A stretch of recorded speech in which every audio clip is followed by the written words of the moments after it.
చంద్రబాబు ఎప్పుడు డిఫెన్స్ లో పడ్డా ఆయనకు ఎప్పుడు ఇబ్బంది కలిగినా షర్మిల వచ్చి జగన్ గురించి మాట్లాడుతూ ఉంటారని వైసీపీ నేత మాజీ ఎమ్మెల్యే వేంపల్లి సతీష్ రెడ్డి అన్నారు. వైసీపీ అధినేత జగన్ ఈ నెల 8న జిల్లాకు రానున్న నేపథ్యంలో ఇందుకు సంబంధించిన అంశాలు చర్చించేందుకు ఆయన అనంతపురం వచ్చారు.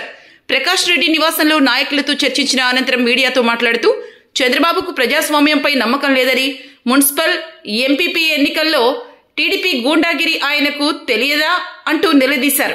షర్మిల చేసిన ఆరోపణలను సతీష్ రెడ్డి ఖండించారు. షర్మిల చెబుతున్న ఆస్తులు దర్యాప్తు సంస్థల నియంత్రణలో ఉన్నాయని, ఆ ఆస్తులు ఇవ్వలేదంటూ దుష్ప్రచారం చేస్తున్నారని ఆగ్రహం వ్యక్తం చేశారు. జగన్ షర్మిల మధ్య కుదిరిన ఒప్పందం క్లియర్ గా ఉందని, కానీ ఈనాడు ద్వారా కావాలని జగన్ పై దుష్ప్రచారం చేస్తూ ఉన్నారని ఫైర్ అయ్యారు. చంద్రబాబుకు మేలు చేసేందుకే షర్మిల మాట్లాడుతున్నారని, ఎవరెన్ని చేసినా టీడీపీ గ్రాఫ్ రోజు రోజుకు తగ్గుతోందన్నారు. షర్మిల గారి వాదన, దాన్ని మోసుకొస్తున్నటువంటి ఈనాడు పేపర్లు చూస్తూ ఉంటే అసలు నవ్వాలనో ఏడ్చాలనో కూడా అర్థం కానటువంటి పరిస్థితులు ఉన్నాయి. ఇప్పటికీ కొన్ని వందల సార్లు దీని మీద క్లారిటీ ఇచ్చాం, డాక్యుమెంట్లు చూపించాం. షర్మిల గారికి ఈనాడు పేపర్కు ఎవరైతే ప్రచురించారో వాళ్ళిద్దరిని అడుగుతున్నాను నేను, అయ్యా డాక్యుమెంట్ మళ్ళీ ఒకసారి పంపించమంటారా మీకు?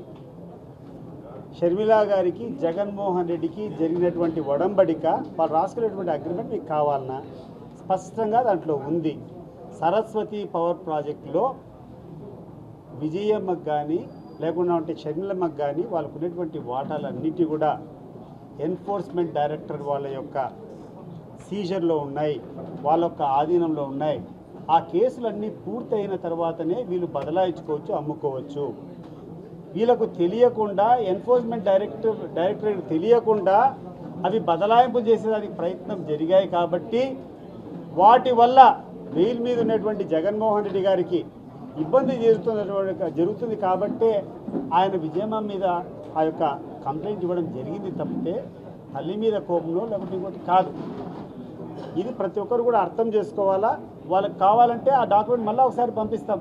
Already it is there in the public domain, మీరు కూడా చూసుకోవచ్చు. ఎప్పుడైతే ఈ యొక్క తెలుగుదేశం పార్టీకి గ్రాఫ్ డౌన్ఫాల్ అవుతుందో, ప్రజల్లో వ్యతిరేకత పుడుతుందో, ఎప్పుడైతే ఉన్నటువంటి ప్రజెంట్ సిచ్యువేషన్కు ఈరోజు వక్ఫ్ మీద యుద్ధం జరుగుతుంది, దాని మీద వాళ్ళ పార్టీ ప్రతిస్పందన కావాలా. వక్ఫ్ మీద ఈ యొక్క జరుగుతున్నటువంటి పార్లమెంట్లో జరుగుతున్నటువంటి బిల్లు మీద తెలుగుదేశం పార్టీ వాళ్ళ వైఖరి స్పష్టం చేయాలా. దాని పక్కదావ పట్టించని ఒక అజెండా తీసుకొని వస్తారు.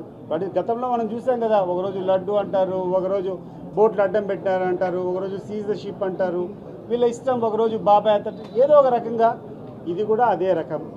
కాబట్టి ఇటువంటివన్నీ మానుకోవాలి. చూస్తానికి విసుగైపోయినారు. దీనివల్ల తెలుగుదేశం పార్టీకి ఒక ప్రమాదం ఉంది. నాయనా పులి మాదిరి చిన్నప్పుడు మాకు ఒక సామెత చెప్తా ఉన్నారు. ఒక తండ్రి ఒక కొడుకును పక్కన పెట్టి, నాయన ఏదైనా పులి ఇక్కడ సంచరిస్తూ ఉంది, పులి వచ్చినప్పుడే అడుచు, లేకుండా ఉంటే కన్నా ఇబ్బంది పడతాను, నువ్వు అడుచు, నేను వస్తాను అని చెప్తాడు. ఈ పిల్లోడు కావాలని చెప్పి అది ఏదో నిజమో బాధ చూసి దానికోసం నాయనా పులి అంటాడు. ఒకసారి 2 సార్లు చూసిన తర్వాత పులి లేదని చెప్పేసుకొని గమ్మకి వెళ్ళిపోతాడు వాళ్ళ తండ్రి. కానీ 3వసారి నిజంగా పులి వస్తుంది. పులి వచ్చినప్పుడు వీడు అడిచినా కూడా కాపాడేదానికి లేరు. కాబట్టి తెలుగుదేశం వాళ్ళు మీకు నాయనా పులి కేసు అయిపోతుంది.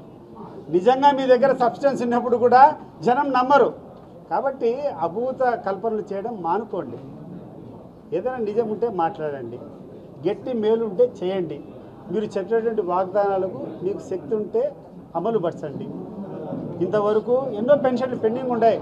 నువ్వు గొప్పగా చెప్తాను, 4,000 రూపాయలు పెన్షన్ అని చెప్పి 4,000 పెంచినామని చెప్పినావు. ఒక్క పెన్షన్ అన్నా ఇచ్చినారా నాకు చెప్తాను? ఒక్క పెన్షన్ అన్నా కొత్తగా ఇచ్చినారా? లేదు. నువ్వు గొప్పగా చెప్పుకుంటాడు, గ్యాసులు ఇచ్చినామని చెప్పుకుంటాడు. సగం మందికి గ్యాసులు డబ్బులు పట్టలేదు. నిరూపించమంటావా? రమ్మంటావా? ఏ ఊరికి వస్తావో చెప్పు. సగం మందికి మీరు ఇస్తే సగం మందికి గ్యాసులు రాలా. అదే జగన్మోహన్ రెడ్డి గారి హయాంలో బ్లాంకెట్ ఎవడే కానీ ఆరుతున్నటువంటి ప్రతి ఒక్కరికి, కులానికి, మతానికి, దేనికి అతీతంగా ఏ పార్టీ అయినా సాచురేషన్ మోడ్లో అన్ని పథకాలు వెళ్ళిపోయేటి. ఒక డాక్టర్లకు కావాల్సినటువంటి రావాలంటే వచ్చింది, ఆటో డ్రైవర్లకు కావాలంటే వచ్చింది, పెన్షన్లు కావాలంటే వచ్చినాయి. ఏ కార్యక్రమం అయినా ఈ పార్టీ ఆ పార్టీని చూడకున్నటువంటి కార్యక్రమాలు అప్పుడు జరిగాయి. ఇప్పుడు అది చేయకుండా ఈ రకంగా సమయాన్ని వేస్ట్ చేసుకుంటూ గొప్పగా నీతులు ఒకవైపు చెప్తూ ఇదేదో చెప్తారు కదా, చెప్పేది శ్రీరంగ నీతులు, దూరేదేమో ఆ సామెత మీకే తెలుసు. చెప్పేదేమో శ్రీరంగ నీతులు, సాయంత్రం అయితే దూరేదేమో. ఇది తెలుగుదేశం పార్టీ కార్యక్రమం. గుర్తుపెట్టు.